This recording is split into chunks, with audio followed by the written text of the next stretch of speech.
We've got another great book haul for you guys today. I absolutely love this series. I love pretty much anything that this company puts out. So this is the complete middle school guide to everything you need to ace world history in one big fat notebook, which I think is hilarious because we didn't even get world history when I went to public school until high school. So I love that they think we are doing in-depth history in public schools. But for us lovely homeschoolers, it gives great information that we can use with our kids for any age. And I think it's very, consumable information no matter what age your kid is. Mine's 6, but she's obsessed with history, so we probably do more history than, who knows, more high school kids do.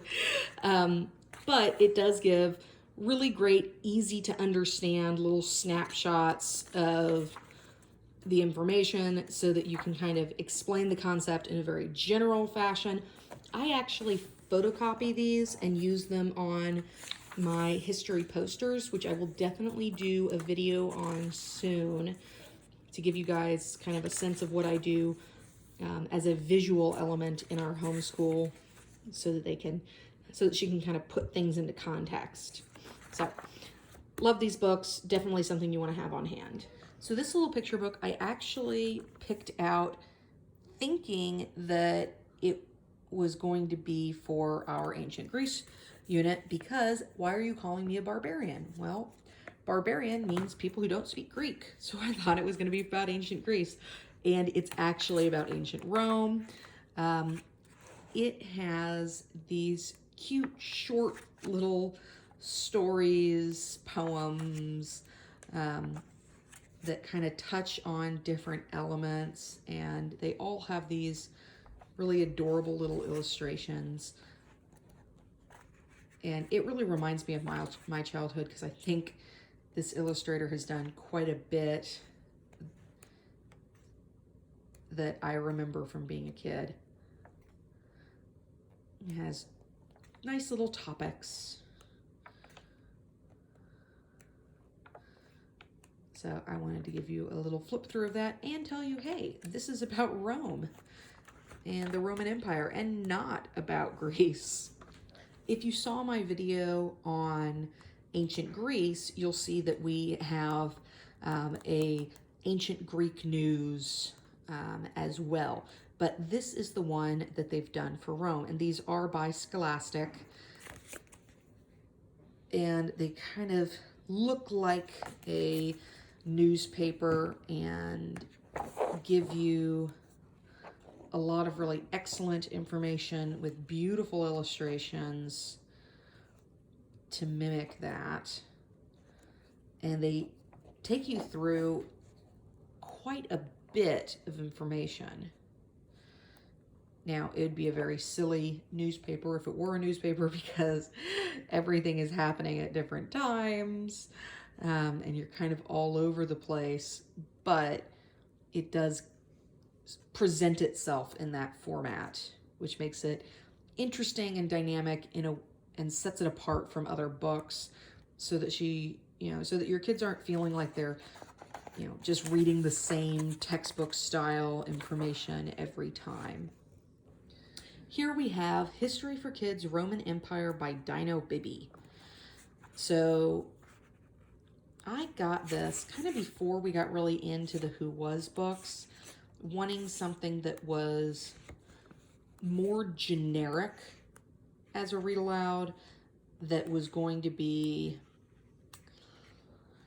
something that would tell us everything about Rome and not just focus on one biography or one element to the story. And I didn't really realize at the time that the Who Was books, even though they say they're about one figure in history or one architectural location in history, they're really about the entire culture and empire that's surrounding that person. this book, I think, is honestly a little bit too challenging. There's not, I mean, there are pictures, but you can see they're just little black and white photographs. It's more of a textbook, and I think it is probably not something that a kid would be ready for until maybe middle school. And maybe they'd start reading some of it on their own, but they might still want their parents to read some of it to them. I was hoping with the fun, colorful, child-friendly cover that it was going to, and I do really love the way it's printed. It's really rich and velvety on the paper. But I was hoping it was going to have more pictures, that there would be more color, that there would be more, maps and diagrams, and it just isn't. I don't know, it feels a little too old-fashioned for me. But I don't know, we'll see. We might get into this one, but we definitely have not yet. Every unit study should have a Who Was book. This is Who Was Julius Caesar. She finished this yesterday with my husband, so it was great. When I asked her what the best thing she did that day was, she said the Julius Caesar book.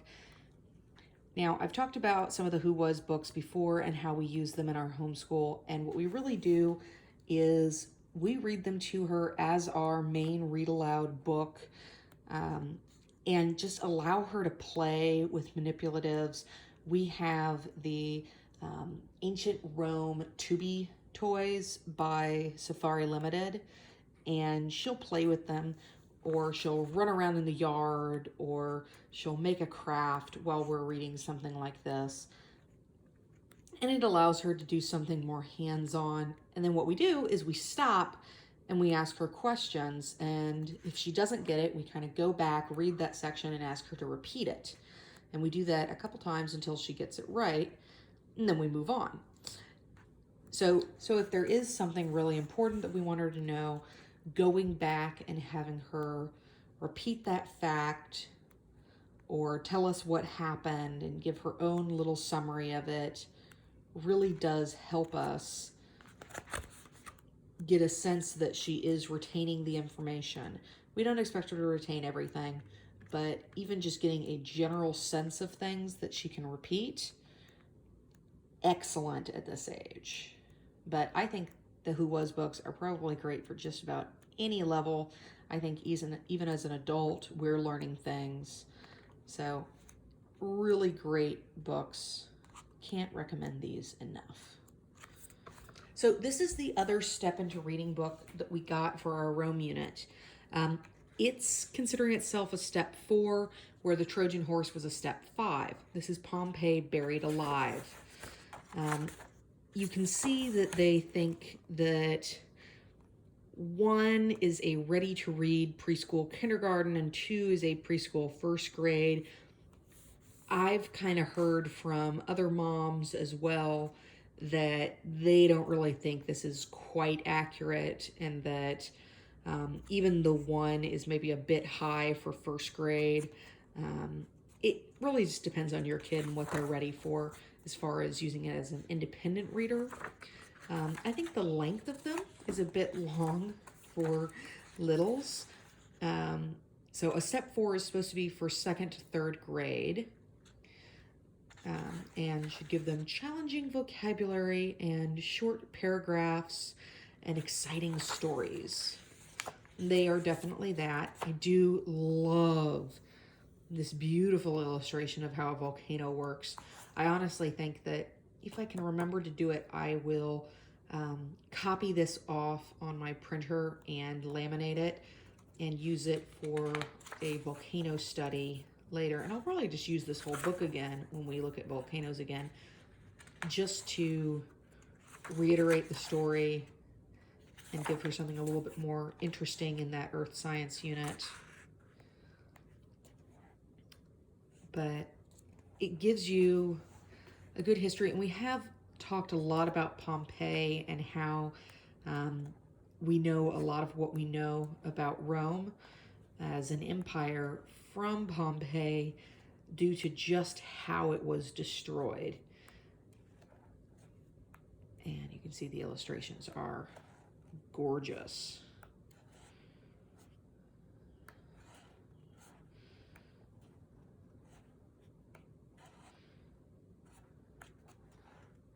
All right, so that's Pompeii Buried Alive by Step Into Reading.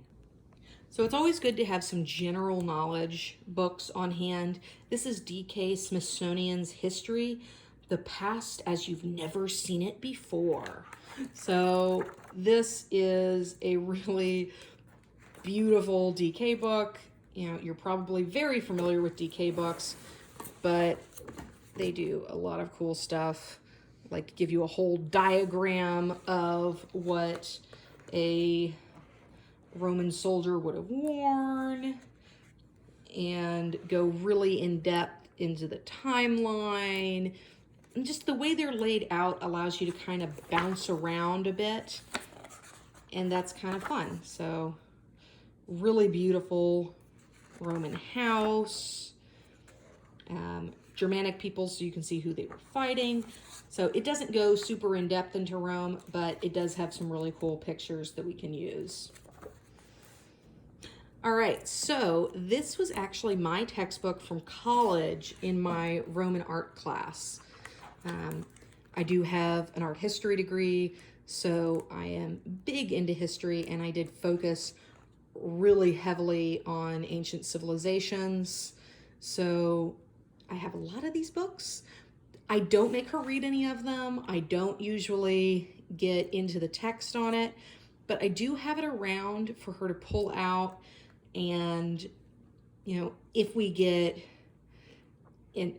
we're in one of our other books and I hear mention of something that, oh, you know, let me go show you the actual pictures of those ruins. Let me go show you a statue of that character.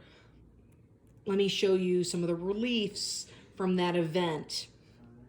And it's just nice to kind of round things out. Like we can pull this out when we're doing the Where is the Colosseum book, and she can learn more about the Colosseum by seeing, you know, lots of different pictures from different eras. So always good to have, you know, some of the higher level, more in-depth things on hand so that you can pull them out, if for nothing else, for yourself, to give yourself some more knowledge to come at when they ask questions. This is another great activity book. So Creative Fun Roman Activity Book. And you have lots of fun things. So first off, I'm going immediately to the back where you've got this cool stencil that you can play with. If I can get it to fold back. And just lots of different cool activities that you can do on every page. How to make a fort, how to make a shield, and usually using, you know, household objects that, you know, were probably in your recycling bin anyways. But then it does have a lot of good history wrapped into what you're doing. And lovely little art projects. My daughter loves crafts, so always good to have some activity books on hand. This was just a little activity book we got for her. Now, because I want to be able to use it in different years, I did go ahead and just photocopy the uncolored in pages, and then I let her color those in, and I'll probably do the same thing the next time we do it. But it's nice that it gives you the example of the colored in one, and they're really thick pages, very pretty, and they have lots of different subjects that you can work with. History Detectives, the Romans. So this is a really interesting book series. They have these on, well, somewhere in here it's going to show me the other ones they have, but they have them on a lot of different areas. I think they have them in like Rome and Greece and Egypt, but basically you go through and you learn about different categories, different subjects from the time period. And then the second half of the book is more of an activity. Okay, here's some of the other ones they have. So they have ancient Egypt, ancient Aztecs, ancient Greece. So the second half of the book, you have a mystery to solve. A little boy gets kidnapped, and you go through a story, and basically you've been hired as the detective to go find the kid. So you read the little dialogue, and then you get told that your clue is going to be back on page 14. So you go back to page 14, and you look and you see if you can find any information that will help you solve that part of the puzzle. And then there is, at the end, the answers and the scoring to see how you did as a detective. So it's fun that it gives you all the information that you need, and then it gives you a little bit of a game to play with your kids. So very, very fun. Really liked this one. So this one is a picture book that my daughter absolutely loved. It's kind of about an attack on Rome from the Etruscans right after the fall of the last king of Rome. So it's kind of a story of Rome establishing themselves as a republic and saying, no, we are absolutely done with kings forever. But it gives you a little bit of a look into really early Rome, which I feel you don't get a lot of. You get a lot of like right around the time of the end of the Republic, but not as much on the beginning of the Republic. So this was really neat, and the pictures were nice. I had a little bit of trouble with the illustration style because of the size of the heads. So the heads are all really large, so it makes everybody look like a kid to me. But that was, just my own personal taste issue. But overall, really gorgeous book, fun read aloud, and very immersive. Augustus Caesar's World, 44 BC to 14 AD. So this one is way above my daughter's head. This is not something we're using this year. I picked it up because I wanted to fill out our unit study so that we had things to go back to next time. But it does have a lot of really cool illustrations that, if I had more time to prepare and my daughter didn't go through things quite so quickly, I'd probably pull out just some of the illustrations, maybe photocopy them, laminate them, and have them as things for her to, color on with dry erase markers or things. I mean, like, how cool is this little diagram of a Roman house? But would my daughter sit down and listen as I read her this giant, block of text? Absolutely not. Just not something she's going to be into yet. But I'm really excited to get to go through this when we do get back around to Rome and she's a little bit older. Real quick, I do love these historical comic books. This one's the Aeneid, so it's a great way to start off your study of Rome by looking at the mythical legends of the beginning of Rome. You're going to get a lot of Romulus and Remus because it's very easy, but the Aeneid is a much longer, more in-depth legend, and a comic book for it is a great way to get into it for small children. The Aeneid. Who was the Colosseum? Or where is the Colosseum, rather, from the Who Was series. So I'm not going to do a huge long video on this one. We love the Who Was series. They always come with lots of great photos. They tell you a lot more than just what the title and the cover picture make you think that it's going to be about. So here we have, 7 wonders of the ancient world. Well, what does that have to do with the Colosseum? It's not even one of the wonders. But they still put it in there. And Roman arena, that has a lot to do with it. The actual construction of it. But then they have here's the eruption of Mount Vesuvius. So that's off topic, but it gives you lots of great background information on Rome.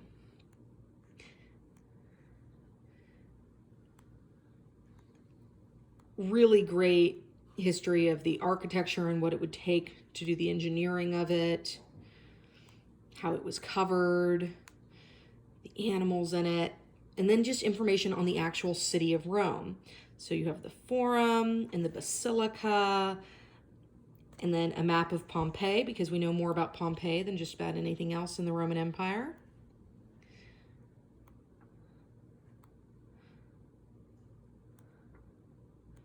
So it really tells you far more than just the Colosseum itself. It tells you about Roman streets. Now we get back to gladiators, so that's a little bit more relevant. Colosseum's history through the ages, so not just in ancient Rome, but what it was used for in different time periods. So that's really cool. And I love it when they give you little extras. So this one comes with a little fold out map, which is neat. All right, where is the Colosseum? So this has turned out to be one of my absolute favorite read alouds. I really love it. It's called The Mystery of the Roman Ransom. I wasn't a big fan of the cover art. I wasn't expecting it to be a great book, but it actually is absolutely hilarious. It's very immersive into everyday life in Rome. It starts off with these kids who are in school and they want to give their teacher a present, and they're coming up with all these crazy ideas of what to give him, and they end up giving him a slave. And he explains how incredibly insensitive that was and how they totally didn't understand the class system in Rome. And then the boys have to figure out, how to give back the slave. And then there's this whole mystery that ensues. I like that it's not just a chapter book. It does have some pictures. It's really engaging. The characters are full and vibrant and funny. So definitely one to pick up, and one I had never heard of before. So, Mystery of the Roman Ransom. Okay, so these are her student notebooks. She's pretty young, so we do these little student explorer notebooks. These are mostly from The Good and the Beautiful, but we add in additional things from like education.com. And we try to give her little things like that she can color while we're doing the lesson. She actually doesn't love coloring that much. She likes drawing, but like coloring other people's things are not that big of a deal for her. But The Good and the Beautiful had some absolutely beautiful illustrations that she can kind of follow along with, and she knows what things are. So like she'll, when it's small and it's tactile for them, they can kind of connect with the information better. So like she knows this is the Rosetta Stone. She knows these are scribes. And then there's the Great Pyramid of Giza. She also just, it takes it from being just a student notebook to being more of a craft. Like we made that one into a little pull the flap book thing. So it just gives her some extra way to kind of connect with the material. So this one's ancient Egypt, and she did ancient Greece, and she loves crafts. So anytime that we can do a craft with something, that's all the better. So like this one, she's actually already drawn on and done the difference between Athens and Sparta. So she actually drew Helen here for Sparta because Helen was the queen of Sparta before she was Helen of Troy. So just different cool little ways. And then, so what she's going to do here is she's going to take each of the historical figures and she's going to write a little bit about who they are and maybe draw a picture. So that's Greece, and then here, Rome. And then we have Rome. So this is daily life in ancient Rome. And she hasn't really done much on this one because we're doing Rome right now, but little flaps here, so she can do a picture here, and she can do a picture here, and she's got the little flaps, but she kind of needs me for this because, you know, she doesn't have a lot of the reading down yet. No, freedom.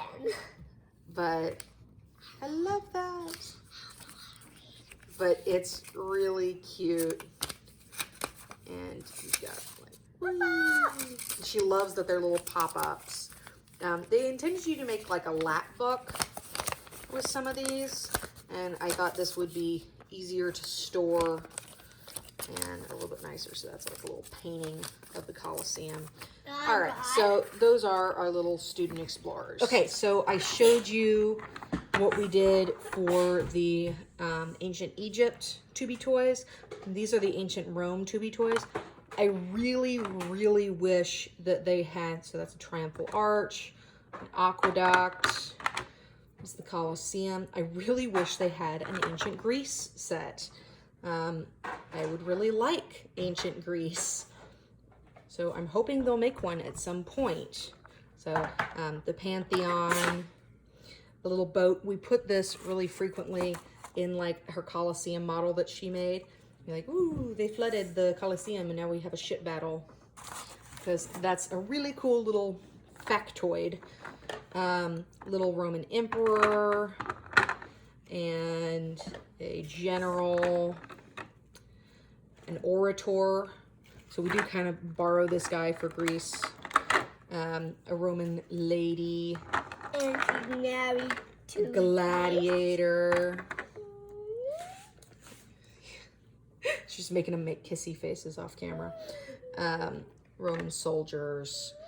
So they're really beautiful. I mean, I absolutely love the quality of them, but they're great. And we like pull out little maps of Rome and she can put the little architecture pieces where they go. And, you know, she can put the little gladiators in the picture of the Colosseum and stuff like that. So great little manipulatives, great way to keep little hands busy while you're doing a lesson. Okay, so here's another great little thing that I found very inexpensively on Amazon. They are made in China. They come in this little bag here, but I was looking for manipulatives for my daughter for you know, monuments, and I came across these stickers. And we actually don't use them as stickers. We don't peel off the backs. We just use them for their really beautiful illustrations. And we pull them out and we put them like on timelines and move them around. And we have some games where she has to identify what the object is. So there's like Hagia Sophia, and there's, if I can get it to focus, there's the Sphinx. But they're these absolutely beautiful watercolor illustrations of different world monuments. And I think if you just type into Amazon world monument or, you know, history of architecture stickers, they will come up. They also seem to have them on Etsy, and they have them on eBay, so they're pretty much everywhere. I think they're a very generic product that's just made in China, that's heavily produced, but they're absolutely gorgeous little watercolor illustrations, and I highly, highly recommend them because I think they were like $3. They might have been like $3.99 or something like that, but I think we will get years of use out of them. Because I do keep them in their little bag and I don't let my daughter get a hold of them except when we're actively using them. But if you were to use them as stickers, they'd be great for making really beautiful timelines. They'd be great for maybe making like a cityscape or doing bullet journaling about different things you're learning about. See, that's just gorgeous. And really unique places. They're not all Western places, so you get some really good diversity in there. They're not all modern, they're not all ancient. It's just a really great mix, so highly recommend this little tool.